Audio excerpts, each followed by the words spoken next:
E o presidente do Senado e do Congresso Nacional, Rodrigo Pacheco, participou hoje do Fórum Esfera Internacional em Paris. Depois do evento, ele concedeu uma entrevista exclusiva à CNN Brasil e falou sobre as relações entre os poderes. Pacheco defendeu as prerrogativas constitucionais do Congresso, disse que não há crise entre o Legislativo e o Judiciário e falou que o Congresso não vai promover embates nem retaliações ao Supremo Tribunal Federal. Presidente, obrigada, primeiramente, pela entrevista. Agradeço a sua disponibilidade e seu tempo. Vamos começar por um assunto, o senhor já falou muito sobre isso, mas não tem como não lhe questionar sobre esse último embate entre poderes, legislativo e judiciário. Tem gente que chama de tensionamento, de uma reação e até mesmo de uma crise estabelecida entre os poderes. Qual seria, na sua avaliação, uma definição mais justa para esse momento da relação? Busca de convergência. Não há crise, nós não vamos promover embates e retaliações, absolutamente. Esperamos que o mesmo seja o sentimento dos demais poderes. Nós temos que buscar, no momento em que consolidamos a democracia, um equilíbrio entre os poderes. A Constituição Federal é o manual e o caminho para nós definirmos isso. A Constituição define a existência, a organização e as atribuições do Poder Legislativo, do Poder Executivo e do Poder Judiciário. A concepção das leis do país, a definição dos comandos constitucionais, ela é por legitimidade a atribuição do Poder Legislativo. Uma razão muito simples. O Poder Executivo tem a sua representação através do Presidente da República e do Vice-Presidente da República, que são eleitos. E os ministros são escolhidos, os cargos do governo são escolhidos pelo Presidente.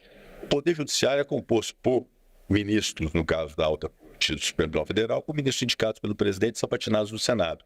Agora, o Legislativo é formado por 594 parlamentares votados diretamente pelo povo. Então, a essência do que é a vontade popular, e que todo poder emana do povo é uma premissa que nós temos que considerar, ela é do Legislativo. Portanto, as grandes definições nacionais, para onde o Brasil deve se encaminhar, é um papel muito genuíno do Poder Legislativo, e é isso que nós defendemos, prerrogativas do Poder Legislativo, a definição das grandes questões nacionais no âmbito do Congresso Nacional, sem desconhecer, obviamente, as atribuições e os limites dos outros poderes.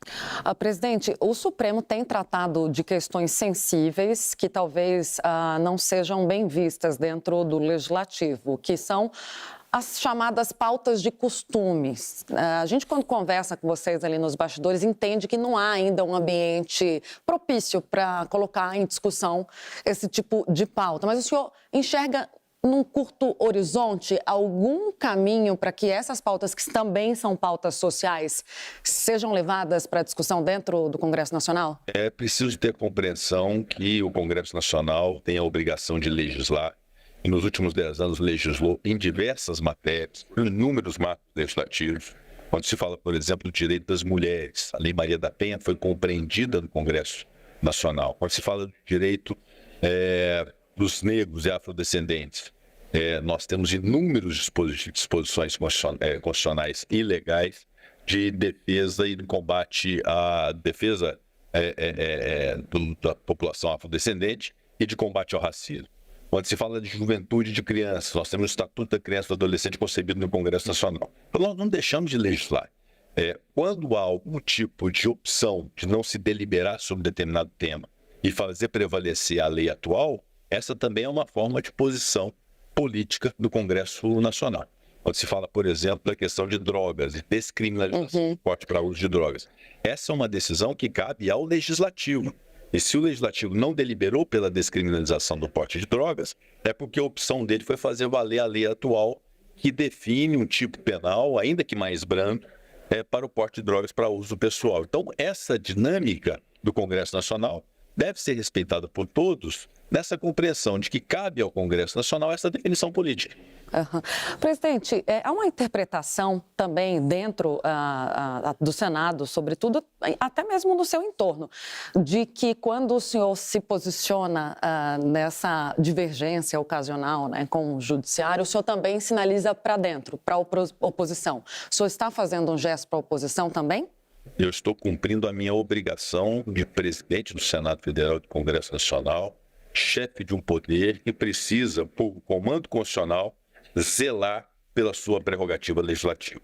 Eu não posso me omitir nisso. Eu, na verdade, busco sintetizar e equilibrar as diversas e plurais forças que existem no Senado Federal e no Congresso Nacional, nos mais variados sentidos, e buscar externar o que é a vontade da maioria. Então, esse meu papel não é um papel simples, não é uma sinalização para um grupo A, um grupo B, ou para a oposição, ou para a situação. É, na verdade, extrair o que é o sentimento do Congresso Nacional em relação a diversos temas e poder ser o porta-voz disso como presidente da casa que sou. Então, não há nenhuma intenção que não seja de zelar pelas prerrogativas parlamentares e fazer prevalecer o que é realmente legítimo.